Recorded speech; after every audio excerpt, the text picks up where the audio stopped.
Since my initial review, I've used this Gorilla Cart many times. So I'm going to update my review a little and also show you the process I went through to pick new tires and to change them. A leak in one of the pneumatic tires is really the only issue that I've had so far. 2 years ago, I bought this cart and made a video about the assembly and my initial review, and that video is available up here.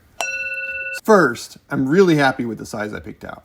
A few of the key considerations I had worked out really well. This is the biggest size I could safely lift myself, and the largest size that would fit in the bed of my truck, but it still holds a lot more than the plastic wagon I was using before. In the description, you'll find links to the one I got, as well as to one size bigger and the one that's one size smaller. In regards to being well built, I've kept it outside. Even exposed to the weather, it has held up extremely well. The coating really seems to do its job. The small amount of rust from the uncoated metal in the seams doesn't seem to be spreading. I bent this front panel doing something stupid. When the cart was loaded up with a couple 100 pounds of landscaping rocks, I tried to push the cart backwards by pushing against the handle like this, and the leverage of the handle just bent the metal.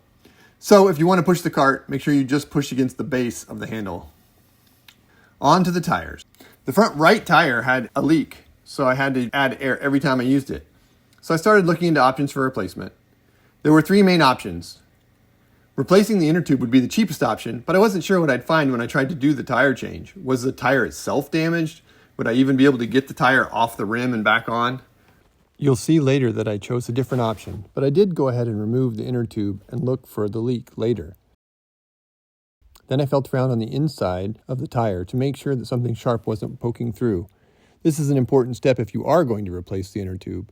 If a small nail or wire is sticking through the rubber tire and you don't find it and remove it, it will instantly damage the new inner tube. Right there. That's my leak. There were a number of options on Amazon for solid tires. I wasn't sure how these would look and feel in use, but they were only about $17 per tire. So I have two to replace both of the front two tires so that the tires match. And then if I like them, I can buy two more, or if I don't like them, I can buy an inner tube and replace the inner tube in this pneumatic tire. The tire change itself was simple. It was so simple, I'll only show it very quickly here. You just remove the cotter key, remove the old tire, put the new tire on, and put the cotter key back. So now that they're off, I can compare. They're very close, but I would say the pneumatic tire is just a little bit wider. The diameter of the hard tire is a little bit bigger.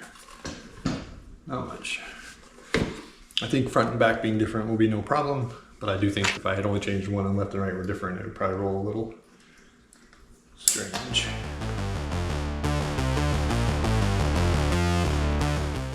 The third option was full pneumatic tire replacement with the original Gorilla Cart tires. Their website refers you to Lowe's or Home Depot, where they're about $22 each. So the hard plastic ones were a few dollars cheaper. Having already experienced a tire failure on the inflatable tires, I decided to go with the solid tires. And they work great. They make a little more noise on rough ground, and they sink slightly more into very soft ground. But for typical use, they are really a great option. The summary is that I still agree with my original review of 5 stars. Let me know in the comments what you love or hate about your Gorilla Cart. What problems have you had? Would you like to see us review other equipment that we use for trash cleanups? Every view, comment, and share helps support our trash cleanups.